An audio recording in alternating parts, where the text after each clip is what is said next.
Bien, salam alaikum malin cɛman muso ma denmisɛn ani maakɔrɔ an b'aw bɛɛ fo ka aw wale ɲuman dɔn an b'a fɔ an kilenna yɛrɛ la ala ka an si yɛrɛ la an b'a dɔn k'a fɔ su a janfa dɔɔni nka souvent ni ko dɔw nana a ka kan an ka wuli ka se maaw ma minnu bi jamana in kibaru kalama walasa u ka se ka ɲɛfɔli kɛ an ye i n'a fɔ an y'a daminɛ su daminɛ la k'a ɲɛfɔ cogo min na k'a fɔ ni ala sɔnna yanni ka su janfa ani honorable abubakar fanba an bɛna ɲɔgɔn sɔrɔ dɔwɛrɛ tɛ min ye sisako kuma o b'an da kɔnɔ fo ka taa se an ka kɔfɛmaw n'o ye tubabuw bolo minɛlan balan kɔnɔ ni ala sɔnna da bɛna tu nin bɛɛ lajɛlen na nka babu bɛ daminɛ min na o de ye sisako ye komi aw yɛrɛ ɲɛ b'a la k'a fɔ an ka bɔlɔlɔsira kan a kuma cayara surtout an ka artistes yɛrɛ caman da donna a la fo an yɛrɛ bɔra k'a ye waatiw tɛmɛnen la bi tile yɛrɛ kɔnɔna la k'a fɔ ko point de presse ba kɛra min ye sisa minnu bɛ sisa feere olu fara ɲɔgɔn kan ka laseli kɛ k'a yira k'a fɔ sariya min ni a taara gouvernement fɛ walasa ka sisa yɛrɛ ka a ko jɔ ko olu fɛla tɛ sabula u y'a yira k'a fɔ hali cigarette munna o yɛrɛ se ka interdit wa sabula ko o kɔlɔlɔ yɛrɛ ka bon ka tɛmɛ sisa kan donc o kuma caman fɔra o la an y'an boli ka na ka Boubacar Fɔnba ka na a kɔnɔ walasa a ka se ka dɔ fɔ an ye sisa kan sabula ale yɛrɛ ye dɔgɔtɔrɔ ye sisa kɔlɔlɔ olu b'a dɔn ka kɔ nin ɲɛ ani fɛnɛ CNT maado min ni a bɛ jamana yɛrɛ a da b'a la wa a b'a ko caman a kalama o kama yani an ka don babu kɔnɔ an bɛ foli ci d'a ma a ka foli lase aw ma an ka sɔrɔ ka ɲininkali k'o busan quoi. Pape n b'i fo bi ye 18 août 2022 18 août 2020 i bɛ ka ni a ka régime kan ka falen don système na o san fila ye bi ye an bɛ tasi bila kɛ ka taa maa minnu ni tora M5 kɛlɛ la 10 11 12 juillet ala ka hinɛ u bɛɛ lajɛlen na an bɛ foli belebele kɛ ka taa sarasu minnu ye a don ka guerre civile bali pour que Mali kana na kɛ jamana génocide ye an b'o fo sabula sarasu tɛ majorité sarasu tɛ opposition ka fɛn ye mais u nana u ye n'u kuma na don su min tun bɛ bɔ a ka bon an bɛ maliyɛn de la diaspora fɛnɛ fo kosɛbɛ olu ka cɛsiri min y'a kɛ révolution min n'an bɛ k'a kuma fɔ bi n'a ye sen sɔrɔ donc ka M5 bɛɛ lajɛlen fo fɛn o fɛn ye kɛlɛ kɛ parce que n'i ye jateminɛ kɛ M5 ye état d'esprit de Adema mɔgɔw tun b'a la RPM mɔgɔw b'a la Mali parti bɛɛ dɔ ye ɲɔgɔn sɔrɔ M5 na donc an ka o lakodɔn bɛɛ ye k'a fɔ kɛlɛ min don jamanaden bɛɛ de y'a kɛlɛ kɛ wa kɛlɛ laɲini a bɛ ka sabati wa a ye nafa ɲa donc k'i yɛrɛ fo ka Korema président Fuseni Watara ka fo a n'a denmisɛnninw ka ɲɛmɔgɔ a n'a muso ɲɛmɔgɔw n bɛ n yɛrɛ ka parti ADPM mɔgɔ bɛɛ fo ka CNT mɔgɔw k'u bɛɛ fo ka Maliki Jaw fo kosɛbɛ an ka commission santé an ka président Mamadu Sori Danbele n b'a fo vice président Kadija honorable Kadi Bari n b'a yɛrɛ fo ka commission santé mɔgɔ bɛɛ fo donc k'an t'o la ka CNT maa bɛɛ fo ka président fo ka gouvernement fo k'an bɛ sɛgɛnnafiɲɛ bɔ min na sɛgɛnnafiɲɛ bɔ tɛ mais halisa cɛsiriw don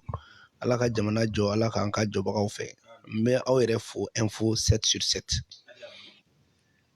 an bɛ yɛrɛ fo kosɛbɛ k'i waleɲuman dɔn an bisimilali la ko kura sabula an y'o de fɔ kuma ni kuma ni ɲininkali ni a ye anw kɔnɔ gan an bɛ boli k'i yɔrɔ ɲini a mana kɛ su ɛri o ɛri i b'an bisimila an b'i fo o la nka fiɲɛ min ni a cin bɛ bi réseau sanfɛla la n'o ye sisako ye sabula an y'a ye k'a fɔ maa dɔw fɛla tɛ sisako in ni jɔli ye sabula dɔw yɛrɛ kɛlen bɛ ka butigi dayɛlɛ a la dɔw yɛrɛ kɛlen bɛ ka restaurant baw dayɛlɛ a la foyi tɛ min ye ni sisa tɛ bon an ye artistes yɛrɛ caman fɛ ka kuma mɛn a ko la fo a na kɛ bi u yɛrɛ ɲɔgɔn ye ba kɛ n'o ye jɛrɛba ye k'a yira k'a fɔ sisa ko min ni sanction taara gouvernement fɛ ko olu fɛla tɛ ko sisa yɛrɛ a kɔlɔlɔ yɛrɛ olu yɛrɛ ko cigarette fɛnɛ kɔlɔlɔ ka bon ni sisa ye ko mun na ko kɔn ma kɛ cigarette ma k'o jɔ yanni u ka taa k'o bɛ taa ka taa sisa k'o jɔ aw minnu ye CNT ma ye i ye dɔgɔtɔrɔ ye fɛnɛ yala i bɛ se ka mun sɔrɔ ka fɔ nin babu in kɔnɔna la. Bon Pape an bɛ président Assimi fo parce que a ko si lui il échoue c'est toute la jeunesse qui a échoué bon a filɛ k'o jeunes ka échec dɔ de bali tan ni nin miirina ɲuman ye sisa ka interdit a ma fɔlɔ Mali la wa a tɛ laban Mali la Assimi ye nin miirina in ta a y'a yɛrɛ de lajɛ jeunes ye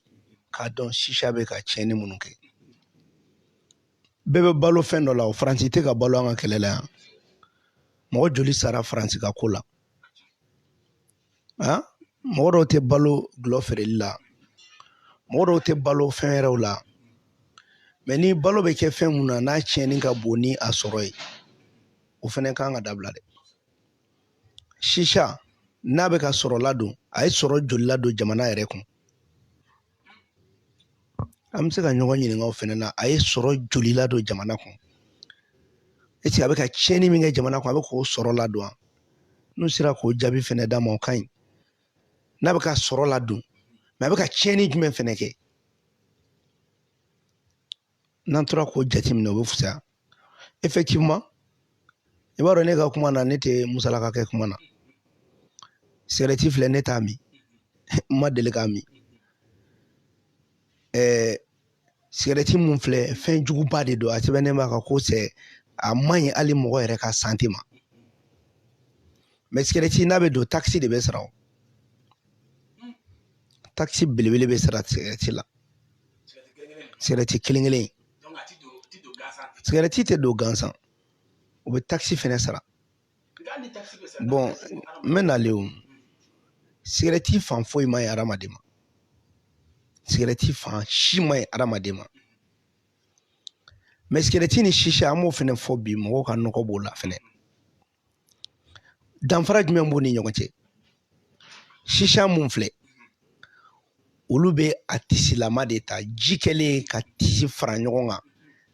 ka sɔrɔ i bɛ sɔrɔ k'o sama maintenant n bɛna misali dɔ f'i ɲɛna n'i ye shisha ɛri min a ɛri kelen o bɛ sigarɛti den 100 fo ka taa se sigarɛti den 200 de ma a ɛri kelen mini shisha ɛri kelen mini sigarɛti den 100 fo 200 ma shisha min ko kelen o yɛrɛ evaluera o bɛ se ka taa sigarɛti den 20 ka taa sigarɛti den 30 fo sigarɛti den 50 la shisha samako kelen i bɛ fumier min sama la o fumier kelen o bɛ se ka bɛn sigarɛti den 20 ka taa se 30 fo 50 ma mais i bɛ ka fiɲɛ o bɛ ka gazi min sama o bɛ ka fɛngɛ mun ta o bɛ ka fɛn min inhaler k'o kunu fiɲɛ min kunu k'o fiɲɛ in de ka jugu o fiɲɛ in na fɛn 3 de bɛ ɲɔgɔn sɔrɔ o la a fɔlɔ o ye goudron ye i ɲɛ bɛ goudron an bɛ tagama goudron min kan dɛ o goudron pɛnpɛnlen bɛ cogo min na o fɛn kuntan in o de fɛnɛ bɛ adamaden dusukun geren ten i n'a fɔ sigarɛti mina fogo bɛ geren cogo min bon n'a fɔra ko sigarɛti kelen o bɛ min kɛ e dusukun na mais ne ye shisha kelen sama o bɛ bɛn sigarɛti den 50 tiɲɛni nɔ de ma goudron na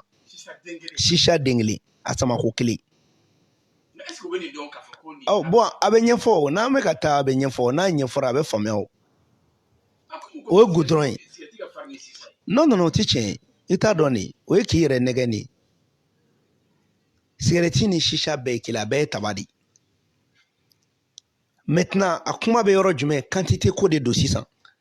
a bɛ k'e kɔnɔ k'e tɛ ka taba min mais e bɛ ka fiɲɛ mun sama o ɛri kelen o bɛ bɛn sigarɛti den 100 fo 200 ma a ɛri kelen o ɛri kelen kɔnɔ i b'o min sama n'i ye shisha an ka kɛ sisan i ye shisha samako kelen dɔrɔn kɛ a yɛrɛ bɛ fɔ cogo min na n'i ye ɛri kelen k'a la shisha samako kelen a bɛ i n'a fɔ i ye goudron ji i b'o o fiɲɛ mun sama o litiri 74 mais ni sigarɛti don 0,6 litre ayi non an ka taa ba ye an bɛ n'an bɛ taa ayi a to an ka taa an ka to an ka fɛnw ɲɛfɔ mɔgɔw ka fɛnw faamuya an bɛ min don a la an b'o fɔ a la donc fɛn damadɔ de bɛ yen sigarɛti la mun yɛrɛ ka jugu ni fɛn bɛɛ a fɔlɔ o ye goudron ye goudron de bɛ fogofogo minɛ ka girin ka fogofogo toli goudron ye e ɲɛ bɛ goudron kelen mun na nɔgɔ dɔ de don a nɔgɔ finnen bɛ i b'a fɔ a tɔgɔ de ko goudron o nɔgɔ in dɛ n'i bɛ ka fiɲɛ sama i b'o nɔgɔ in de sama ka don i kɔnɔ o de tɔgɔ ko goudron o de bɛ sisi in kɔnɔ donc ne y'o sama i b'o fiɲɛ jugu min san ka t'o bila i fogofogo kɔnɔ o de fɔra i ɲɛna sisan ko sigarɛti fɛngɛ shisha kelen mini a bɛ i n'a fɔ i ye sigarɛti den 20 goudron de sama donc sigarɛti den kelen mini o bɛ kɔlɔlɔ s'i ma mais n'i ye shisha kelen sama o den kelen o samako kelen a inhaler ko kelen o bɛ sigɛrɛti den 20 ka taa se 30 o kan ka gidɔrɔn min sama ka don i kɔnɔ shisha samako kelen de b'o k'i kɔnɔ. Bon maintenant ni o fɛnɛ kɔfɛ fɛn dɔ b'a fɔ ma ko monoxyde de carbone n'o fɛnɛ ye CO ye ni fɛnɛ bɛ k'o lajɛ n'i ye fɛn ta shisha ta sisan shisha samako kelen n'i ye goudron sigɛrɛti den 30 ka taga bu 5 la i bɛ se ka goudron 50% i bɛ se k'o sama ka don i kɔnɔ mais a la monoxyde la i bɛ se ka o 10% sama ka don i kɔnɔ o min bɛ tiɲɛni tɔ kɛ dusukun na nicotine min fɛnɛ bɛ sigɛrɛti kɔnɔ i bɛ se k'o 2,5% san sinon n'i ye jateminɛ kɛ sigɛrɛti kelen n'i y'a min sigɛrɛti minna ye mɔgɔ tɔɲɔnna de awɔ sigɛrɛti kelen n'i y'a min a nicotine bɛ bɔ sigɛrɛti la 100 o 100 sigɛrɛti minna bɛ 50 de ta a b'a tɔ 50 bila a kɛrɛfɛ mɔgɔw la 100 o 100 ale kelen bɛ 50 ta mais a bɛ 50 bila a ka environnement na o de y'a kɛ n'i bɛ sigɛrɛti min e muso ou bien i den mɔgɔ min b'i kɛrɛfɛ i bɛ ka sigɛrɛti min o fɛ shisha ta ka jugu n'o ye o parce que a bɛ mɔgɔ kɔnɔ ko fɛngɛ c'est à dire a bɛɛ de ye kelen shisha ani sigɛrɛti bɛɛ kelen mais shisha bɛ ta en quantité de a caya bolo parce que sisi caya a caya bolo sinon n'i y'a ta k'a lajɛ sigɛrɛti filɛ a bɛ bɔ yiri min na bagan si t'a yiri dun fali t'a dun ba t'a dun mɛnɛmɛnɛ tɛ don a la foyi tɛ don a la non sigɛrɛti yɛrɛ sun n'i y'a sɛnɛ sisan i tɛ bagan si ye ka don a la donc kɔrɔ sigɛrɛti yɛrɛ n'i ko i b'a min c'est à dire a minbaga yɛrɛ baara b'a bolo kojugu sigɛrɛti man ɲi mais kuma t'a se sigɛrɛti kelen o bɛ kɔlɔlɔ min se e ma shisha bɛ o ɲɔgɔn 20 de lase e ma fo ka taa se 30 ma shisha samako kelen maintenant ayi o bɛɛ ye kuma ye maintenant n'i ye shisha ta muso min bɛ sigɛrɛti min ani muso min bɛ shisha min ni a bɛna dɔ bɔ i ka den monopause sɛgɛnnafiɲɛbɔ la denko la shisha mina na san 40 ale bɛ se ka taa san 36 la mais sigɛrɛti mina bɛ se ka taa san 38 na mun bɛ sigɛrɛti dɔrɔn min non an ko a bɛ tiɲɛni de kɛ a bɛ tiɲɛni kɛ hali denko ta fan fɛ hali den sɔrɔ shisha ninnu bɛ tiɲɛni kɛ hali den sɔrɔ a b'a to ni muso ye garijɛgɛ sɔrɔ kɔnɔ bɛ taa falen co in kɛrɛfɛla de la n'a bɛ f'o ma ko trompe a tɛ falen o kɔnɔ bilen a bɛ falen o kɛrɛfɛ n'a bɛ f'o ma ko grossesse extra utérine bon a b'a to fɛnɛ n'i bɛ den sɔrɔ den banabagatɔ o caman de bɛ wolo i fɛ wa a b'a to fɛnɛ hali cɛw ka den sɔrɔ fɛnɛ bɛ gɛlɛya shisha b'o bɛɛ bila mɔgɔ la shisha bɛ jouer den sɔrɔ kan shisha bɛ denko bali shisha b'a to cɛmanin bɛ dɛsɛ i nege bɛ bɔ fɛn na i ka lawaji kɔnɔ fɛn cɛman mun b'a la n'an b'a fɔ o ma ko spermatozoïde a b'olu faga olu tɛ se ka boli kosɛbɛ shisha kelen a bɛ tiɲɛni min kɛ muso kan a b'o tiɲɛni kelen kɛ cɛ kan bon tɔw b'u ka diɲɛ ko bɛɛ kɛ pour que ka anw halaki anw yɛrɛ ko k'an b'an yɛrɛ halaki non shisha tɛ arabu dɔrɔn ta ye shisha daminɛna depuis Asie Afrique kana non kana fɔ arabu dɛ n'o bila ko tɛ dɛ maintenant anw de bɛ ka non mais a kɛra arabu ta ye o a kɛra fɛn fɛn ye o n'a i bɛ ka fɛn dɔ kɛ fɛn min man ɲi i ka kɛnɛya ma i ka jamana ɲɛmɔgɔw ko an t'i to yen fɛn min man ɲi i ka kɛnɛya ma k'i ka taa o la e de kan k'i yɛrɛ ressaisir sigɛrɛti filɛ a interdilen don espace scolaire la mais ne yɛrɛ y'o fɔ n ka interdilen c'est pas suffisant sanction de kan ka ta n'i yera i kan ka mun kɛ i kan ka mun kɛ bon k'a fɔ k'a fɔra e ka shisha min dabila k'e b'a fɔ ko ka sigɛrɛti min dabila a fila bɛɛ man ɲi o ye tiɲɛ ye mais mɔgɔ mɔgɔ n'i b'i yɛrɛ kalama yɛrɛ est-ce que hali sigɛrɛti i bɛ sɔn ka min i den ma i ka denbaya ɲɛna sigɛrɛti i b'a min kɛrɛ i b'a dɔn a bɛ ka tiɲɛni mun kɛ o donc an kana na shisha ko bila ni minɛn kɔnɔ o dɔrɔn ka bɔ yen shisha ye coronavirus dama min yɛlɛma mɔgɔw la o ma fu ɲɛna hali coronavirus parce que n ka b'a don ɲɔgɔn da la et puis hali maladie sexuellement transmissible jeli bɛ kɛ dɔ da la o b'a don a da la o b'a d'e ma e b'a du i da la o yɛrɛ gansan dɔrɔn na ye bani sigɛrɛti mana kɛ cogo cogo ni dɔ y'a min ka meko kelen di dɔ ma o y'a bannen olu n'o sama ɲɔgɔn fɛ mais e da b'a la aw bɛ gɛrɛn sigi ne b'a sama ni ne tilara e b'a sama e mana tila e b'a sama ni mana tila o b'a sama aw bɛ bana joli bila ɲɔgɔn na et puis jamana min b'a la k'a bɛ révolution na jamana min jigi dalen bɛ a ka denmisɛnninw kan aw ko k'aw ka taa kɛlɛkɛyɔrɔ la kɛlɛ de bɛ Mali la an yɛrɛ ko k'a kɛ malien jeune bɛɛ de 18 à 30 a bɛɛ ka former ka taa sirasuya la et n'aw kɛra k'aw ko k'aw tɛ bɔ shisha la ko dɔ ko k'a bɛ dɔ sɔrɔ o la fɛn jumɛn bɛ yen ko dɔ tɛ sɔrɔ mun na ala Mali bɛ kɛlɛ mun na n ko dɔ n ko fɔ ni commerce don dɔw bolo dɔw tɛ ka marifa feere olu tɛ dɔ sɔrɔ mais ma ko ka kɛlɛ bila faransi tɛ ka balo a la wa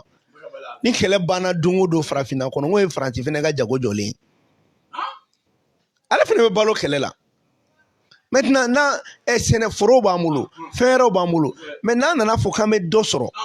maintenant dɔ sɔrɔ tɛ problème mais e bɛ min sɔrɔ jamana bɛ joli sɔrɔ a la joli b'a kɔfɛ hɛrɛ la joli b'a kɔfɛ bɔnɛ la pour la petite histoire e bɛ sigɛrɛti minnu bɛ don Mali la taa ɲininkali kɛ kuma dɔw la a taxi wari dɔw bɛ t'i jɔ 7 à 10 milliards la ye a n'a ma ca n'o yɛrɛ par an sigɛrɛti min bɛ don mais ni mesure morale jamana b'a ta de pour que ka jamanadenw lakana ne kɔni bɛ min fɔ mɔgɔw ɲɛna n'i ka wari sɔrɔta n'a bɛ kɛ sababu ye ka baasi se mɔgɔ ma hali ni mɔgɔ ma fɔ i k'o bila i yɛrɛ ka kan k'o bila ka sɔrɔ shisha mana an kun tɛ yan o de la denmisɛnninya fɔlɔ la olu la anw m'an ka denmisɛnninya kɛ yan an y'an ka denmisɛnninya kɛ yan a tɛ si la ka sigɛrɛti min n'a yirida ne yɛrɛ min ye ne ka sigɛrɛti min bale b'o dɔn don min na ne ko n bɛ sigɛrɛti jɔ n da la tasuma mani ne bɛ ka n jɔ dɔrɔn ni bɛnkɛ tɛmɛtɔ sera a ko mun b'i bolo ne siranko jugu ye a n'a tasuma ma bɛɛ bila an ka kurusi kɔnɔ k'i woro bɛɛ jeni depuis o don ni bi cɛ ne ma sigɛrɛti min ka tila k'a fɔ i nanen so na i da waga depuis o don ne y'a dɔn ko kojugu don mais alors que o y'a sɔrɔ Sonatam kelen in na anw kɛrɛfɛ jikala bɛ yen Sonatam liberté ninnu bɛ yen gauloise ninnu bɛ yen mais n'i kun yɛrɛla kɛnɛma ni kɔrɔ dɔ y'i da la n'a y'a k'i da la fo k'i sa ala i tɛ se ka na lakale donc ayi maintenant kunun ko tɛ mais o la donc anw bɛɛ ma denmisɛnninya kɛ yan denmisɛnninya bɛ se ka kɛ yɛrɛ tiɲɛ yan n ko denmisɛnninya fana ye fɛn dɔ de ye anw kun bɛ mun dɔn hali u bɛ dɔn min kɛ an bɛ yala an bɛ bɛrɛki dɔn kɛ an bɛ fɔnki dɔn kɛ fo mɔgɔw b'i foto ta i bɛ bɛrɛki dɔn ka fɔnki dɔn mɔgɔw b'i foto ta olu denmisɛnninya bɛ yen denmisɛnninya tɛ fɔlɔ mɔgɔ kelen na o maintenant il faudrait que an ka fɛn dɔ de faamuya denmisɛnninya fana n'i b'a la ko si jeunesse savait vieillesse pouvait denmisɛnninw t'a dɔn nin kɔlɔlɔ min bɛ na donc Asimi kɛlen ka nin kɛ olu yɛrɛ de kan ka campagne kɛ ka Asimi dɛmɛ nin baara la Asimi t'a min ne y'a ye bɛ faga a b'i faga de a tɛ fɛn k'ale la o mais jamana ka responsabilité de b'ale kunna ale kan ka acte dɔ de poser min bɛ jamanaden bɛɛ sauver ni shisha ko tɔ in tɛ dɔwɛrɛ ye kuma tɛ nin na koyi bɛɛ k'i jija komi an y'an denw kɛ baba kɔmɔna ye an bɛɛ k'a fɔ shisha tɛ min an ka so gouvernement ka interdit yɛrɛ ka bɔ a la nin kɔlɔlɔ dɔɔnin jɔnni kan ka i den ye a bɛ ka shisha min jɔnni kan ka i den ye a bɛ shisha min a kan ka min i ka so kɔnɔ hali ni polisiw ma den nɔtɛ n'i yɛrɛ ye den bolo i t'a minɛ ka taa fili mais an yɛrɛ dɛsɛra o bɛɛ la an bɛɛ y'an ta ko tubabu hali an ka den an tɛ se k'olu mara bilen e yɛrɛ tɛ se ka kuma i den fɛ o mun tubabu kolondenya ye an bɛ tila k'a fɔ o denmisɛnninw de ma k'olu ma mara ne kɔni tɛna se ka hali ni ne b'a dɔn ko n den ma mara ne t'a fɔ mankan ma mara parce que o ye ne kɛtɔ k'an yɛrɛ nin jɔn de kan ka mara n'i ko ko bi denw ma mara o dun ka mara bɛ e de bolo e ma se k'u mara o tuma na e de échouera bon Asimi ko quand la jeunesse échoue s'il échoue la jeunesse a échoué o kɔrɔ tɛ dɔwɛrɛ o ni jeunesse échouera jɔnni bɛ jeunesse échoué anw faw ani anw baw anw minnu bɛ ka o jeunes lakɔlɔsi olu ka échec ye anw de ka échec ye donc ne bɛ mun f'u ɲɛna an ka ko faamuya ni hakili ye ni ala ye da dɔ to a bɛ da wɛrɛ yɛlɛ ye diɲɛ de don wari bɛ sɔrɔ fɛn caman na an kana nin kɛ fɛnkɛ a ma fɔlɔ Mali la a tɛ laban Mali la donc vraiment an ka ko dɔw lajɛ ka hɛrɛ ni a kɔ lajɛ i y'a faamuya maintenant an ka fɛn caman kɛ wari bɛ se ka sɔrɔ mun na k'a sɔrɔ dayɛlɛ moi je ne suis pas k'a fɔ ko dɔ bɛ sɔrɔ kɛ fɛn dɔ la ko k'o bali mais i mana kɛ cogo cogo i bɛ dɔ ka sɔrɔ bali dɛ n'i ko bi ko e bɛ fɛn bɛɛ kɛlɛ n'a ye bariw fɛnɛ datugu o tɛ dɔ ka fɛn ye mais n ko bariw n ko règlement b'o la mais on dit il faut réglementer o minnu kan ka réglementer denmisɛnnin min n'i ma se san 18 na i man ka y'o bariw kɔnɔ olu sariyaw fɛnɛ kan ka appliquer denmisɛnnin fitinin ouais non mais a man ka ye a bɛ interdit la o kelen wa bariw yɛrɛ fɛnɛ man ɲi hali mɔgɔw sisow fɛnɛ kɔrɔ k'a ɲamakɔrɔ bari jɔlen bɛ bari kuturu jɔlen bɛ mɔgɔw da la u bɛ gulɔ min u bɛ si boîte bɔ la alors que ça aussi c'est pas normal mɔgɔ kan k'u plaindre mun na o ye ko ka réglementer de ko ka kɛ a sariya kɔnɔ an bɛna wuli o kama o ko kɛlɛ an bɛna o daminɛ an kun ye a ko daminɛ bari o bari sigilen bɛ yɔrɔ o yɔrɔ ou bien minnu bɛ misiriw kɛrɛfɛ ou bien minnu sigilen bɛ k'a ɲɛsin mɔgɔw ka da ma fɛɛrɛ bɛ ɲini o la bari ko tɛ problème ye mais a ka bila règle kɔnɔ hôtel ka ɲi parce que i mana taa diɲɛ yɔrɔ o yɔrɔ la i bɛ jigin hôtel dɔ la i b'i ka bisimilayali kɛ ni kojugu y'i ja i b'o kɛ hôtel kɔnɔ o y'i kungo de mais a kɔni dabɔra mɔgɔ bisimila yɔrɔ de kama donc olu bɛɛ bɛ se ka réglementer mais ni mun filɛ an b'a ɲini bɛɛ fɛ Mali ko kunkan ko ka ca nin ko ma an k'an bolo da an dusu kan an k'a faamuya ko jamanakuntigi a denmisɛnnin ɲɔgɔnw hinɛ de y'a minɛ denmisɛnninw faw n'u baw taara s'a ma fɛnɛ ko nin man ɲi n'u b'a kalama mɔgɔ dɔ min ye duwawu kɛ Asimi ye shisha in interdit la n'u b'a dɔn u b'a kuma nɔgɔya mais ne ye mun f'i ɲɛna Ala ka hakili ɲuman d'an bɛɛ ma an k'a lajɛ nin fɛn ninnu ne y'a f'i ɲɛna Pape n ko Mali kura jogo dɔ b'an bɛɛ la jogo jugunin bɛ ne yɛrɛ la dɔ bɛ e la mais n'an k'an bɛ Mali kura kɛ k'an k'a lajɛ fɛn minnu bɛ yen n'o man ɲi an k'an ɲin b'o dɔw la shisha nafa ye mun ye denmisɛnninw kan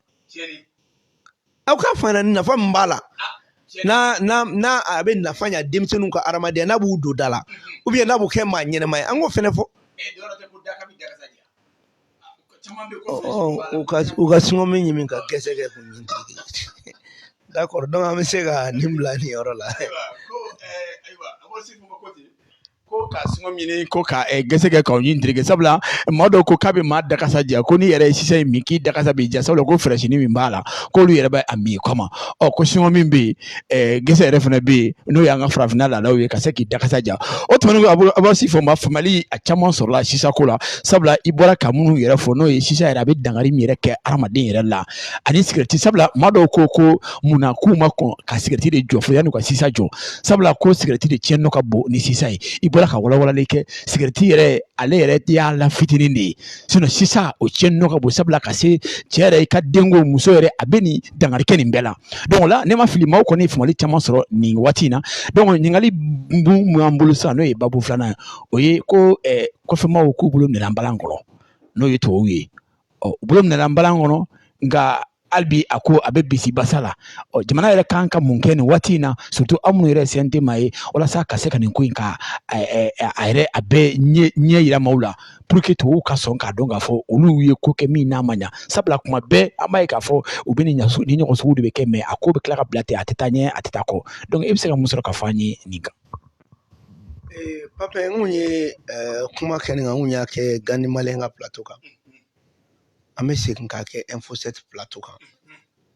Pape n'aw bɛ kuma don ba la a ye don o don kɛ nin kuma na walahi a ye don o don kɛ faransikan nin kuma na nin ye an kɛlen k'u minɛ i bo la k'i tereke a la a ye dafasa jate na o Mali ye papier mun kɛ e m'a ye n ko avion minnu panna n k'a bɛɛ numéro sɛbɛnnen don avion minnu bɔra ka bɔ Côte d'Ivoire ka na olu bɛ yen minnu bɔra Niger ka na olu bɛ yen dafasa ja bɛ numéro sɛbɛnnen na maintenant ni depuis ye san 9 min kɛ yan a wari bɛɛ de bɛna sara Mali su o su bɔra France bɛna bɛɛ sara ni ne senfɛ nin kɔrɔ ye ko non seulement Libi ta yɔrɔ yɛrɛ y'o fɔ ko nɔ y'o ye bon maintenant an y'u nɔ minɛ Mali fɛnɛ o terrorisme dɛmɛni na donc e kɛra jumɛn un pays terroriste maintenant la France Mali ye nin mun kɛ k'u bolo minɛ la France n'a d'autre nom que un pays terroriste ja olu de bɛ ka olu yɛrɛ de ye terroriste ye c'est la preuve palpable maintenant ayi mais o bɛɛ kun ye n k'o bɛɛ ye apologie de terrorisme de ye parce que olu de bɛ ka nin kɛ o b'u dalaminɛ kala kɛ jɔn nana ni filaw ye olu de taara filaw ta jamana wɛrɛ la ka na o bila ka kɛlɛ kɛ anw ka jamana la yan n'u taara dongɔnɔ dugu la u bɛ dongɔnɔ damadɔ minɛ dugu mɔgɔ bɛ dongɔnɔ min dɔn u bɛ fagaliw kɛ n'o yɛrɛ b'a fɔ ko k'an ye karisa ko kun b'a la a bɛ ko kɔnɔ k'a bɛɛ ye o ye u bɛ tila ka mɔgɔ dɔw fɛnɛ bɔ dugu wɛrɛ la mun yɛrɛ tɛ kan yɛrɛ jɔlen fɔ o fɛnɛ bɛ taa filaw attaquer tɔ sisan o b'a sɔrɔ mɔgɔ dɔ b'o la u bɛ mɔgɔ min dɔn u b'a fɔ ko ninnu ka dugu mɔgɔ dɔ k'an bila ɲɔgɔn na sinon dongɔnɔ ni fila tɛ kɛlɛkɛɲɔgɔn ye Mali la o ma deli ka kɛ donc nin fɛn ye koba de nin bɛ nafa caman lase Mali ma a fɔlɔ nin baara in b'a to an Maliyɛn bɛɛ an nin papier an k'a yɛlɛma kadɔ kan na an k'a yɛlɛma bɔbɔkan na an k'a yɛlɛma filakan na Mali bɛ yɔrɔ o yɔrɔ Maliyɛn bɛ yɔrɔ o yɔrɔ bɛɛ k'a dɔn Faransi bolo minɛna mun de la wa an ka san wɛrɛ bɛɛ depuis école ta la nin ka fara Mali ka histoire kan un pays terroriste comme la France qui est responsable Mali ka problème na o tun b'a kɛ cogo min na pour que ka terrorisme ladon k'o lafasa ka jamana fili livre bɛ bɔ nin kan a kan ka taa juridiction fɛn fɛn la Union européenne Nations Unies sira o sira bɛ an kan k'o sira bɛɛ fara ɲɔgɔn kan a sabanan Mali y'a sɛbɛn nin papier kɔnɔ k'a bɛ kangarida kɛ donc nin kɔfɛ ni France ka avion kelen yera an bɛ légitime défense dɔ b'a la o kɔrɔ min an b'a avion bunte foyi tɛ bɔ a la non an b'a bunte wa buntenin tɛ ɲin dɔrɔn yan n'a bɔra Niger sisan hali n'a bolila ka t'i dogo Niger an b'a bunte fo Niger a bɛ fɔ de ma ko incursion légitime défense fo Niger jamana kan awɔ o de ye légitime défense ye parce que jugu bɛ ka bɔ yen de jugu bɛ bɔ yɔrɔ min na i bɛ jugu gosi f'a bɔ yɔrɔ la foyi tɛ bɔ a la parce que jugu bɛ ka agressé de attaque ma kɛ Tchétchène ta la c'est une agression organisée par la France n ye communiqué kɛ k'olu de don u ye communiqué kɛ le 6 gɛnna k'e kana patrouille kɛ si tɛ fɛn kɛra le 7 danga de wulila o kɔ an ka duwawu de minɛna u yɛrɛ ko wayi le 6 an kɔni tun bɛ yen an ye 200 kilomètres f'an ye dɔw faga le 7 jamana attaquera a fɔra k'e man ka ye drone de reconnaissance yɛrɛ jɔn bɛ yen e taara k'e bɔra Mali la i taara i da an ka soforokun na e bɛ soforokun min na attaque bɔra yen de ka na Mali la nin b'a to fɛnɛ Mali b'a fɔ ko Faransi ka bɔ an ka porteur de plume na n'a bɛ fɔ ma ko pen holder mɔgɔ min b'an ka kalimu kala ta ka kuma anw tɔgɔ la parce que Sahara pen holder ye États-Unis le Royaume-Uni Angleterre ani Faransi olu de bɛ sɛbɛnni kɛ anw kan ka taa fɔ ko Mali problème bɛ tan a bɛ tan donc sisan ne e jɛlen tɛ i bɛ bɔ a la pewu maintenant nin fɛnɛ la Faransi bɛ accusé terroriste kɛlɛ min bɛ Mali la k'a fɔ k'ale nɔ don depuis 2012 fo bi a bɛ tila k'a wari bɛɛ sara mɔgɔ sara wa nin bɛ kɛ sababu ye ka Faransi gɛn ka bɔ Mali dɔrɔn tɛ a bɛ gɛn ka bɔ Niger ka bɔ Afrique kɔnɔ pewu k'a bɛ terroristiya de la Afrique kɔnɔna na an bɛ n'o bɛɛ de jɔ a la o de kama ko den tɛ mais Mali juguden minnu bɛ Mali kɔnɔ n'u ko ko prévu tɛ nin ye u ka bɔ ka jɔn Ala fɔ k'a yafa deli ko anw de kun ko prévu tɛ prévu filɛ a dun sɛbɛnnen bɛ a bɛ bɛɛ bolo donc il faut que Mali ka nin sɛbɛnni yɛlɛma tɔw kan na u k'a yɛlɛma anglais la k'a yɛlɛma chinois la k'a yɛlɛma allemand na k'a yɛlɛma russe la diɲɛ bɛɛ k'a sɔrɔ Faransi bɛ min na Mali la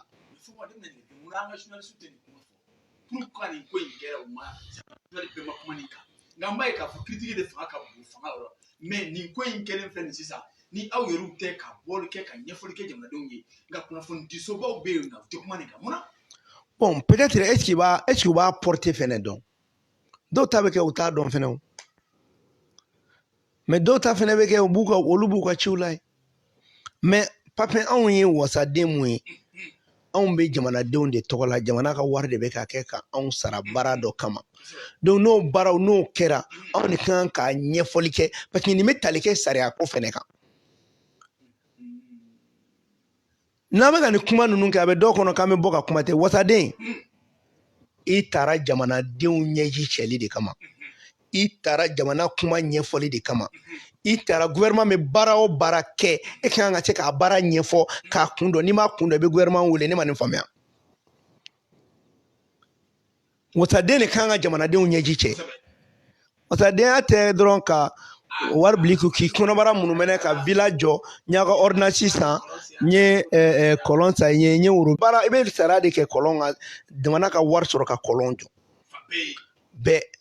maintenant wasadenya dabɔra nin de kama ni ko wulila jamana la e b'a ɲini k'a ɲɛdɔn n'i m'a ɲɛdɔn i bɛ gouvernement wele k'a ɲini k'a ɲɛdɔn n'i y'a ɲɛdɔn gouvernement b'a ɲɛfɔ e yɛrɛ b'a ɲɛfɔ parce que contrôle kɔrɔ ye mun ye n taar'i sɛgɛsɛgɛ n'i bɛ baara la est ce que n fɛnɛ man k'o kɔmasegin fɛnɛ kɛ yan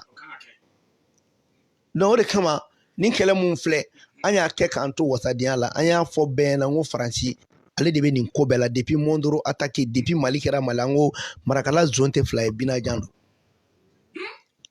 donc Côte d'Ivoire ka 49 militaires minɛli kɔfɛ n'an bɛ yɛrɛma hɔrɔnya kɛlɛ kɛ nin don dɛ a bɛ fɔ nin de ma la victoire géopolitique et géostratégique et diplomatique du Mali sur la France k'an jo sɔrɔ o kan géopolitique sira fɛ diplomatie sira fɛ ani politique yɛrɛ sira fɛ nin bɛɛ kɔ yanni nin ka kɛ mun kɛra armée gɛnna ambassadeur gɛnna CEDEAO ta gɛnna RFI datugura an bɔra G5 Sahel la an ye MINUSMA minɛ k'o jɔ ko rotation tɛ kɛ n'a ma kɛ anw sago ye k'a ɲini k'a ɲɛdɔn aw bɛ baara jumɛn na k'o fɛnw ta k'o bila n'a cɛ ayi an tɛ ka monter en puissance sisan an yɛrɛ de ye puissance ye mais i bɛ nin bɛɛ la i b'a kalama ko armée malienne i kun b'a tɔgɔ dɔn l'armée misérable du Mali ko les déserteurs ko minnu ka sarasiw bɛ boli u ba sigilen bɛ terroristes b'u faga mais an ka kɛlɛ kɛra o de kama mais bi armée bɛ cogo di après l'enquête de Golden Fire olu ka fɛngɛ bɔlen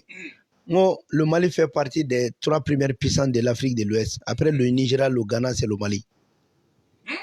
en fo ka ɲa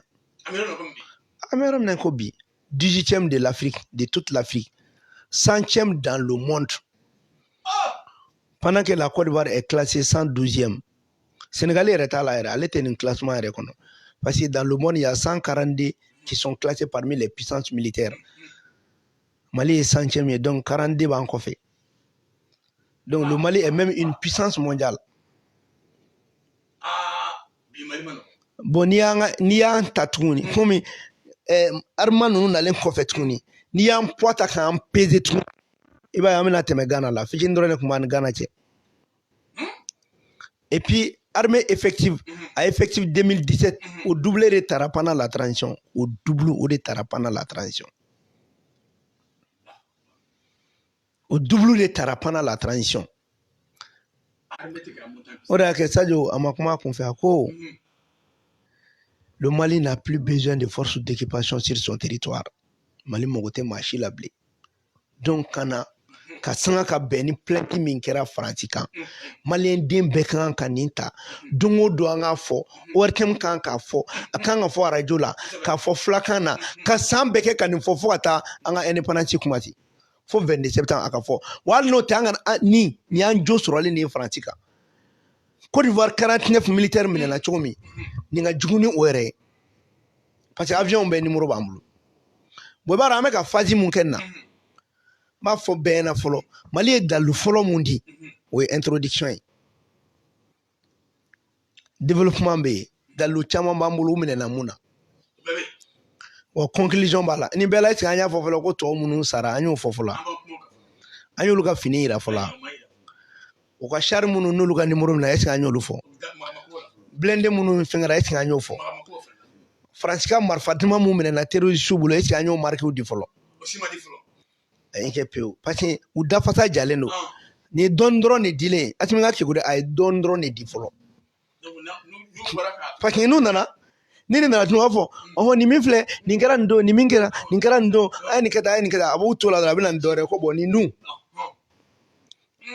u yɛrɛ b'a fɔ i tɛna se k'o justifier bilen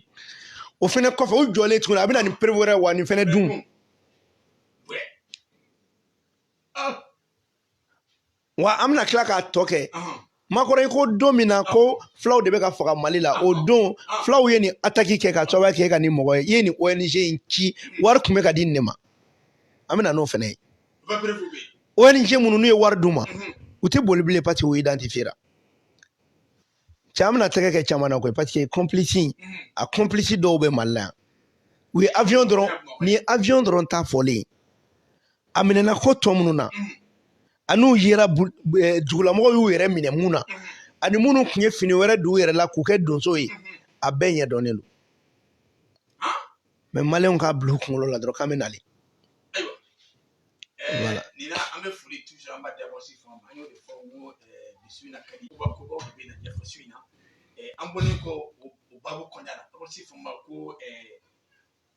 Barkhane ka base min tun bɛ yen n'o tun bɛ Gawo ko u ye sira ta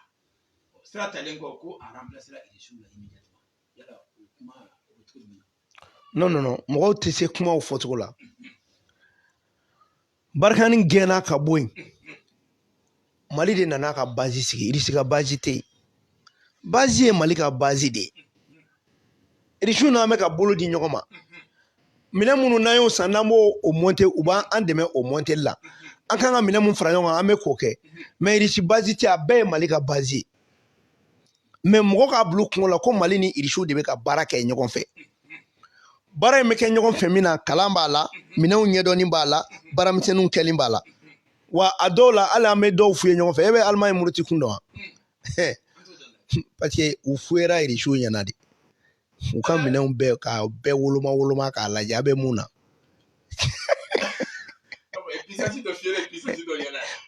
mais u kun siralen to yan mais fɛn fɛn n'a bɛ ka kɛ an bɛ jɛɲɔgɔnya de la o Irisiw ka jɛɲɔgɔnya de fɛnɛ ye Mali fanga lase o an ni Faransi jɛra san 9 an ma se ka terroriste 150 faga san 9 u ma se ka faga u tun bɛ ka bere an bɛ bere de kɛ marifa ye k'o kɛ k'an dege bɔn hali marifa yɛrɛ ɲuman tɛ sa o bɛɛ kɔnɔ an ma deli ka minɛn yɛrɛ d'an ma fanga min tun bɛ o wagati hélicoptère 4 a y'o ta 2 b'a disi kan hali sini tɔ kelen tɔ o binna Sevare dɔ in binna Kati 2 dɔ in halisa an ɲɛ ma da o kan fɔlɔ armée tun b'i sigi u bɛna mɔgɔw sigilen faga fo ka taa fɔ ko MINUSMA de bɛ ji di armée ma Dayiru y'o seereya bɛɛ ɲɛna a don kama Dayiru y'a fɔ bɛɛ ɲɛna dɛ a ko MINUSMA de bɛ ka ji di aw ka armée ma mais n'i y'a faamuya a don politique mɔgɔw ma maloya kuma de don mais o y'o kɛ tɛgɛrɛfɔ ye aw yɛrɛ fa jamana kan aw ma se ka ji di aw ka armée ma fo MINUSMA bɛ ji di o armée ma o tɛ maloya ye o de kama Asimi ninnu nana dɔrɔn u ye fourage machine de bila a ye ji mɔgɔ faga bilen jiko mais n ko hali Mali sirasiw tun bɛ ka faga Jimi nɔgɔ bolo Jimi nɔgɔ gansan tun bɛ k'u faga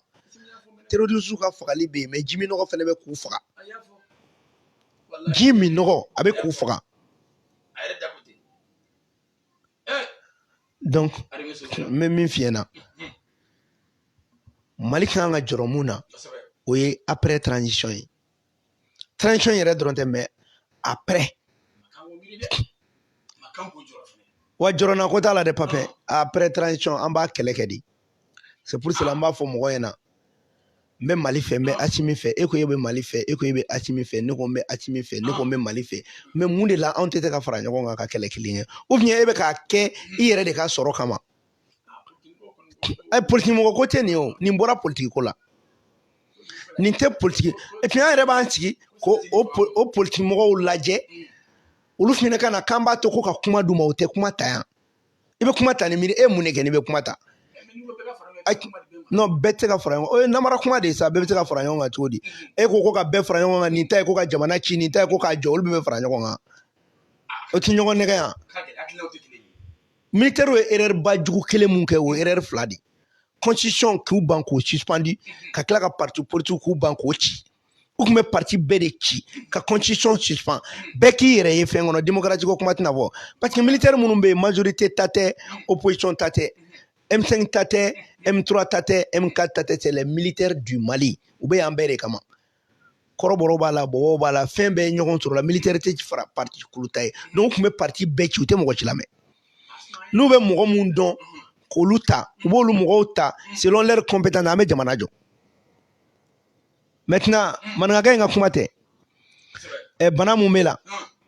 o furakɛbaga bana fagali bana furakɛbaga ye i muso kamalen o ye dɔgɔtɔrɔ ye n'i nan'i sigi i mago tun bɛ e ye parti minnu ka parti minɛ fanga minɛ o la olu ka kɛ e ladilibaga ye e bɛ taa min mais n'u y'a ladili kolon kɛ a tɛ tɛmɛ anw ɲɛkɔrɔ yan hali n'u ko Asimi k'a ka nin kɛ n'a bɛna kɛ an b'a fɔ Asimi ma nin tɛ kɛ n bɛ min f'i ɲɛna Mali kun mago bɛ président de la o ye Asimi ye wa Asimi fana jigi ye jɔn ye peuple malien n'i y'a bɛ ko kɛ a b'a dɔn k'an b'a kɔ de donc an fana t'a kɔ bila an t'a kɔ bila kan ka taa yɔrɔ min na an b'a fɔ a bɛ taa yen ni mun tiɲɛ an b'a fɔ hey nin bila an ka taa nin fɛ parce que Ala ye e min ci an ma an fana tɛ sɔn dɔw k'i ka fanga tiɲɛ na donc n'a bɛ dɔw kɔnɔ k'u commencera ka jeune dɔw daminɛ a tɛ marché koyi jamana in ye mun kɛ anw ye jamana in tɛ ci an ɲɛna yan Asimi ka guloki hali ni Asimi ka guloki ko k'a b'a janfa an b'a fara ka bɔ a kan na kuma tɛ mɔgɔ ka kuma ma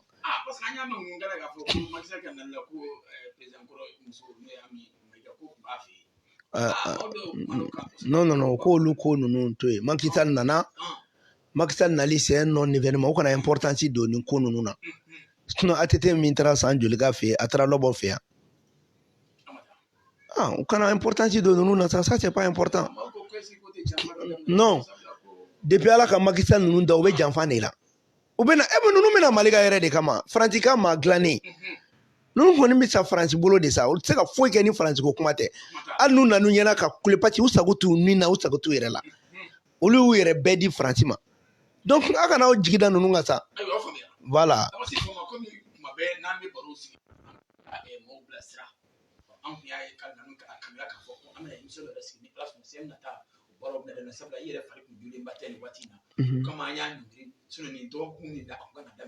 nka su na yana an k'an bolo bi kana sa an bɛ fɛ ka ɲininka dɔ la sabula maaw ye question caman posé u ko k'a bɛ fɔ maa jumɛn ma ko halala komi bi bɛɛ ko ko n ye halala ni halala ye ko maa jumɛn de ye halala ye halala yɛrɛ bɛ sɔrɔ cogo di a bɛ na cogo jumɛn na i ka dɔɔni fɔ an y'o kan ka sɔrɔ ka bi bon i b'a dɔn fɛn damadɔ bɛ yen mɔgɔw b'u fɔ mun fɔra anw ɲɛna dɛ parce que anw b'an sigi cɛkɔrɔbaw kɔrɔ u bɛ a ɲɛfɔ an ɲɛna et puis anw b'a dɔn ko jeliw bɛ fɛn dɔn u bɛ minnu fɔ an ɲɛna an b'olu de lakale fɛn fila bɛ yen mɔgɔw bɛ to k'u ɲagami halalaya ani hɔrɔnya maa i kɛwale de bɛ kɛ hɔrɔn ye awɔ maa si jamu tɛ kɛ hɔrɔn ye hɔrɔnya ye kɛwale de i bɛ min bɔ i da i b'o kɛ o de ye hɔrɔnya ye ayi dɛ parce que dɔw bolo san ko n ye Kulubali ye n ye hɔrɔn ye n ye Fɔnba ye n ye hɔrɔn ye n ye Tarawele ye n ye hɔrɔn o tɛ tiɲɛ ye hɔrɔnya tɛ jamu na hɔrɔnya bɛ kɛwale de la i bɛ kuma min fɔ k'o don ba la k'o baara kɛ o de ye hɔrɔnya ye karisa n'a y'a fɔ a b'a kɛ o de ye hɔrɔn ye karisa ye halala ye o kɔrɔ ye k'a bɔra a sunba minnu na siga t'ale ka jeliko la o de kama halalaya nɔfɛ Sunjata tun bɛ fanga di a ko ka fanga di ale balimamuso denw ma parce que i yɛrɛ n'a fɔra k'i denw ka bila i place la e bɛ se ka den dɔ sɔrɔ mun t'i yɛrɛ den ye o bɛ kɛ mɔgɔ wɛrɛ den ye mais balimamuso den i mana kɛ cogo cogo i ba jeli dɔ bɛ o la wa i jeli dɔ bɛ sɔrɔ o la donc alaya ye i bɔnna den i bɔra min na ni siga t'a la pewu jeli sira fɛ o ye kelen ye halalaya dɔ fɛnɛ sigilen bɛ dayidu minnu bɛ ta mɔgɔw ni ɲɔgɔn cɛ par exemple anw ye fɔnba ye anw ni kulubaliw cɛ an b'a fɔ n'i ye kulubali yɛrɛ halaladen ye e ti fɔnba janfa n'i y'o janfa ni fɛn ma kɛ la o kɔrɔ k'i tɛ fa den ye awɔ ni fɔnba ye kulubali janfa ni kɔma b'o la o kɔrɔ k'i ka fɔnbaya ta in ɲininka siga b'a la o de tun bɛ kɔfɛ mɛ sisan kulubali bɛ caman na o tɛ kulubali ye koyi caman bɛ kulubali jamu de b'u la mɛ kulubali tɛ i bɛ se ka taa sɔrɔ dɔw yɛrɛ bɛ fɔnba jamu b'u la fɔnba tɛ i bɛ taa sɔrɔ dɔw bɛ tarawele jamu b'u la tarawele tɛ donc n'o ye e janfa e k'a fɔ ko n'i ye tarawele yɛrɛ wolo ye o bɛ mun k'o la ale t'a yɛrɛ wolo ye ka ban a bɛ mun de kɛ parce que olu tun ye kuma kalikanw de ye mɛ nin bɛɛ la papiye an bɛ segin ka min fɔ an bɛ kuma mun kan bi an ka sabali an kɔrɔkɛw den o y'an denw ye an kɔrɔkɛw muso o y'an nimɔgɔmusow ye nimɔgɔmuso bolakaran tɛ k'a fɛ nimɔgɔmuso dala kuma bɛ k'a fɛ nimɔgɔmuso a bɛ bilasira mɛ nimɔgɔmuso i kɔrɔ fɛnɛ don parce que i kɔrɔkɛ muso o fɛnɛ ye i kɔrɔ mɛ a bɛ kulonkɛ kɛ wa kulonkɛ dan b'o fɛnɛ la i kɔrɔ tɛ se ka fɛn dɔ b'a bolo nimɔgɔniya sira fɛ e b'o tiɲɛ fɔ a ɲɛna k'a k'o bila o de kama n'an ye ɲɔgɔn sɔrɔ balimaya la bi de a bɛ fɔ ko ne den sinon du den bɛɛ ye bɛɛ den kɔrɔkɛ den kɔrɔmuso den a bɛɛ ye den kelen ye mɛ bi kɔrɔkɛ den de b'a fɔ ko ne fanicinin de don ne fa tɛ nin ye alors k'i fa dɔgɔnin de y'i fa ye o de b'i ka furuko kuma fɔ o de da bɛ don i ka furuko kuma na hali aw ka bolokoli o de b'a fɔ parce que nin ye an y'an yɛrɛ de ka sira bila ka taa tɔw ka sira bolo fɛ bi an b'an da don fɛnnin dɔ la mɔgɔw k'o faamuya mun y'an ka farafinna tiɲɛ tɔw de nana k'u nana ko ka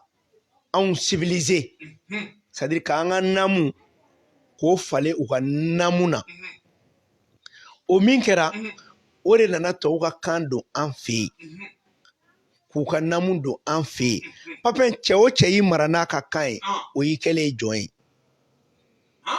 awɔ ni cɛ o cɛ ka kan n'a y'i mara n'o ye a b'i mara n'a ka namu ye anw tor'o de la an nana to ko faransɛ an ka culture kɛra faransɛ ye finalement an acculturé la donc o ɲalen sisan faransi bolo étape filanan ye jumɛn ye sisan an ka duguw maracogo ani an ka duguw sariyaw an bɛ na n'olu ye o de kɛra ko droit de l'homme ani démocratie o de kama mars 91 révolution min kɛra c'est une révolution par coup d'état de la France Mali ka yɛrɛma hɔrɔnya fɔ kuma foyi tun t'a kɔnɔ armée ko kuma t'a la kan ko kuma t'a la sɔrɔ ko kuma t'a la an nana dɔrɔn multipartisme intégral u bɛ mun d'an ma an b'an jija o la ajustement structurel donc an ka économie ye u ta ye u b'an bila an yɛrɛ b'an bolo bɔ an ka jamana la olu b'o dɔw usines implanter k'o k'u yɛrɛ ta ye donc u nana an minɛ économiquement donc i minɛna linguistiquement et culturellement i kɛra kana minɛ économiquement a tɔ ye jumɛn ye a tɔ tɛ armée ye o de la u nana terrorisme bila yan ko la lutte contre le terrorisme pour que tout simplement faransi ka armée ka na o la o armée ale nakun bɛ kɛ mun ye a b'a ko terrorisme bɛ yan o tɛ yan dɛ a b'i bugu anw dala armée tɛ k'an bolo an ka armée bɛ k'ale ye bon n'an ka armée kɛra ale ye ale de b'a diyaɲɛmɔgɔ sigi fangaw la n'ale y'a diyaɲɛmɔgɔ sigi fanga la ale ka kan ale b'o lakana a ka nafolo a b'o lakana donc aw ta tɛ k'aw yɛrɛ bilen o la aw ka ordre constitutionnel bɛ kɛ mun ye opposition ani majorité o la ni majorité min bɛ fanga la n'o y'a sago kɛ a bɛ minɛnw d'o ma o ka opposant faga foyi tɛ b'o la maintenant ni majorité ka taa sago kɛ a bɛ wari di opposant ma o bɛ majorité gɛn ka bɔ yen tant que o de ma kɛ ale tɛ lafiya donc kuma o kuma n'an karila ɲɔgɔn na a b'a fɔ a ye na ordre la ordre ye jumɛn n bɛ fɛrɛ aw ma cogo min na pour que k'aw ka jamana fara voilà donc tu as vu que nin de la la France a détruit l'Afrique et la triade de l'Afrique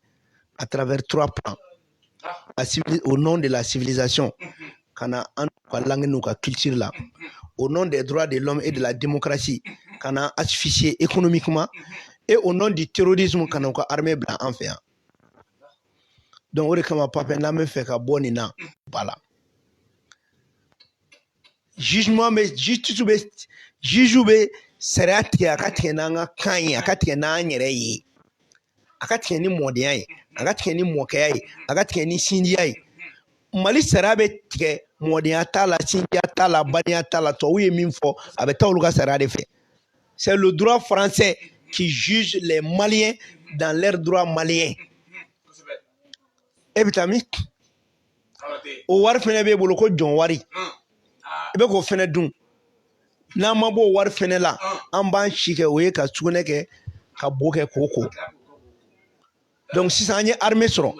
an kan ka kɛlɛ mun kɛ sa o ye kan donni ba la o de kama an ni ko mɔgɔw an bɛna conférence ba dɔ kɛ sini ni ala sɔnna an b'a conférence fɔlɔ kɛ 17h Korema ka siège la nko bɛ nafa jumɛn ɲa nko kalan kan ka kɛ cogo jumɛn nko ye fɛn jumɛn ni fɛn jumɛnw kɛ ka kɔn fɛn jumɛn bɛ se ka sɛbɛn nko la constitution bɛ se ka sɛbɛn nko la fulakan bɛ se ka sɛbɛn nko la fɛn mun ni fɛn mun don Korema bɛ na o de don ba la ni masa Ramani sɔnna a ma sini an b'o conférence kɛ donc o la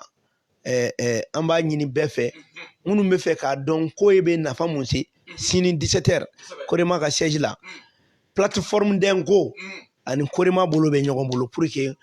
nko bɛ se ka constitution bɛ se ka sɛbɛn nko la cogo min parce que n'an ma kɔn ka o kɛ a na kɛ dɔw kɔnɔ ko a tɛ se ka sɛbɛn ka sɔrɔ a bɛɛ bɛ se ka sɛbɛn hali a filakan na ma a bɛɛ bɛ sɛbɛn wa n'i ko k'i bɛ mɔgɔ kalan nko la yɔrɔ an bɛ san bayirika kɛ tubabukan kan kalan na nko kalan i dan ye san 6 ye à partir de la 6e année i bɛ diɲɛ baara bɛɛ kɛ n'a ye a informatique bɛ yen a fɛn bɛɛ bɛ yen Macky Sall nali faransi yɛrɛ ma RFI ma sɛbɛn bamanankan na même si c'est un alphabet phonétique ou donc papa an bɛ min fɔ dɔrɔn kuma kuncɛ kuma an b'i fo k'a fɔ maliyɛn bɛɛ lajɛlen ɲɛna an k'an bolo di ɲɔgɔn ma an ka jamana in bɔ nɔgɔ la maintenant bagi résultat bɔra an bɛ ministre fo mais an b'a fɔ ministre ɲɛna yɔrɔnin dɔ bɛ yen an ka hakili t'o la diɲɛ bɛ yɔrɔ min na bi avec la cybercriminalité an kana to ka an ka ekɔlidenw tɔgɔ u jamu u sexe an'u ka fɛn bɛɛ bɔ yɔrɔ di quoi o ye base de données o man ɲi an ka taa sur le plan identifiant quoi identifiant dɔ ka kɛ an k'o di pour que mɔgɔ kana tɔ dɔn a mana cogo cogo n'i bɛ résultat bɔ ni numéro de plaque bɛ yen tɔgɔ bɛ yen identification dɔ bɛ kɛ mais an kana an ka base de données bɛɛ di parce que avec la cybercriminalité c'est pas bon parce que Mali kura fɛnɛ la diɲɛ bɛ ka évoluer i fɛnɛ bɛ évoluer fɛ sinon ministre de l'éducation an b'a fo baara ɲɛna résultat non mais hali n'a kɛra non hali n'a kɛra 3% ye an bɛ non an mago bɛ denmisɛnninw ka passer kalan de ka k'u kunkolo la mais n'i y'a ye nin bɛɛ bɛ kɛ 3% ye e b'o kun dɔn wa parce que a bɛ ka kɛ warikan de la nin bagi bɛ ka an ka kan na an bɛ 90% ou bien 98% de kɛ o mais k'i to warikan na e tɛ kan mun mɛn sinon n'i ye nin bagi n'i taara denmisɛnninw sigi sisan ka segin bagi la k'a ɲɛf'u ɲɛna bamanankan na k'u ɲininka k'u ka bamanankan ma f'i ɲɛna kuru ka di bamanankan na i tɛ mɔgɔ échoué donc an kana o échec bɛɛ da fɛrɛ an k'an ka kan don ba la dɔrɔn i ka kan e bɛ échoué la cogo di i bɛ taa sɔrɔ kuma dɔ bɛ fɔ ni nin b'i bolo ni sɛ donna kulukulu kɔnɔ a b'a yɛrɛ ye wa e de b'a ku jɛngɛ o jaabi t'e bolo wa ou bien bon nin bɛ yan nin bɛ de i b'a sɔrɔ hali tubabukan yɛrɛ ma faamuya kuma dɔw ɲɛfɔ cogo la bon n'an kɛra an yɛrɛ ye nin bɛɛ de bɛ ban mais nin bɛɛ an bɛ ka denmisɛnninw sɛgɛn fu pourcentage ma yɛlɛ pourcentage jiginna ninnu de ye kalan kɛ hali minnu yɛrɛ passera t'u ɲininka ba ye a caman tɛmɛnen kɔrɔ kɔ n'i ko k'u ka bɛrɛbɛrɛ ɲɛ f'i ɲɛna bamanankan na u bɛ taa théorie de f'i ɲɛna a n'a yɛrɛ tɛ kelen c'est à dire an bɛ kan kalan de la u b'a fɔ minnu ma ko les gros intellectuels mais a intellectuel u bɛ français de mɛn o mais u bɛ baara jumɛn kɛ baara de bɛ jamana nafa sinon kan mɛnli tɛ jamana nafa o mais i yɛrɛ ka kan n'i y'o mɛn ka baara k'o la o baara sen kɔni i b'o ɲɛdɔn donc n b'aw fo ka bɛɛ don kiramantɔya la ala ka su yɛrɛ d'an ma kuma in kun ye émission spéciale ye n b'a ɲini sisa minanw fɛ an ka ɲɔgɔn faamuya nin bɛ olu ka hɛrɛ de kan Asimi bɛ k'a kɛ mais ale t'a min yɔrɔ ne min bɛ k'a fɔ kɔni tɛ o an bɛ k'a fɔ parce que an jigi dalen bɛ an denw kan olu de ye siniɲɛsigi ye donc ni fɛn dɔ ma ɲi aw ma ni jamana y'a kɛ an ka to jamana ka décision kɔ mais an ka hakɛ wɛrɛ ɲini jamana fɛ ka baara di o ye jamanaden bɛɛ ka hakɛ ye ka sɔrɔ yiriwa o ye jamanaden bɛɛ ka hakɛ ye ka du sɔrɔ o ye jamanadenw ka hakɛ ye an ka donc hakɛto bɛ nin na salala Mamadu. An bɛ an filɛbagaw ani an kanubagaw bɛɛ lajɛlen fo aw minnu bɛ kana jɛ nin waati in na an ka foli bɛ aw bɛɛ lajɛlen ye an y'o de fɔ n ko bi ta kun ye émission spéciale ye min bɛ tali kɛ Sisako o gunnakun kan ani an ka tubabu minnu bɛ yen ni Faransi k'ale bolo minɛ an balan kɔnɔ nka a bɛ dafasajaya la ayiwa kuma kɛr'o kan ani ka b'o la ka taa se fo hali an ka mercenaires ninnu da donna nin bɛɛ lajɛlen na an y'o de fɔ a ye cogo min na bi su in na baro a kun bɛ ninnu de kan an b'aw fo k'aw waleɲuman dɔn an b'a fɔ aw k'an bɛn waati wɛrɛ ne ma fili kɔni faamuyali caman sɔrɔla surtout minnu ko ka ayiwa ko a bɛ fɔ jumɛn ma ko halala aw yɛrɛ ye faamuyali ɲuman sɔrɔ donc waati natɔ la ni ala sɔnna thème wɛrɛw bɛ an bɛna kuma o kan émission spéciale yɛrɛ bɛna sigi nin baroda in kan walasa ka se ka aw kunnafoni du kɔnɔ kow la jamana yɛrɛ bɛ jɔ cogo min na kunun maakɔrɔw tun bɛ cogo jumɛn na kunun musow tun bɛ cogo di dugu kɔnɔ ni ala sɔnna an bɛna a émission sigi a b'a siri fɔnba ani a balimakɛ yɛrɛ fɛ Lamini Bagago pour ka se ka aw kunnafoni aw sigiyɔrɔ la an b'a fɔ aw k'an bɛn waati wɛrɛ